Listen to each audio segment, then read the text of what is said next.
নবী সাল্লাল্লাহু আলাইহি ওয়াসাল্লাম বলেছেন চোখের বদনজর এমন সত্য যে একটা উটকে এই রান্নার ডেকচির মধ্যে ঢুকাই ফেলতে পারে।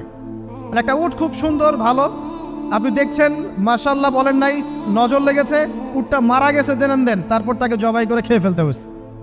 একজন সাহাবী গোসল করছিলেন, গোসল, এটা হাদিস সহিহ, এই আলেম ওলামা যারা আছেন তারা জানেন যে এই হাদিস সহিহ।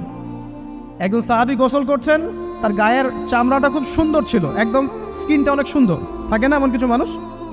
আচ্ছা, এখন আরেকজন সাহাবী এই গোসল দেখছেন দূর থেকে, দেখে বলছেন যে কি চমৎকার তার শরীরের রংটা, যেন কুমারী নারীর মতো, অনেকটা এমন একটা কথা তিনি বলেছিলেন। সাথে সাথে এই সাহাবী অজ্ঞান হয়ে পড়ে গেছে। কোন সাহাবী? যিনি গোসল করছিলেন। এটার আপনি কোনো ব্যাখ্যা দিতে পারবেন না, তো এখানে কোনো সায়েন্স দিয়ে বা মেডিকেল সায়েন্স দিয়ে আপনি কোনো ব্যাখ্যা করতে পারবেন না।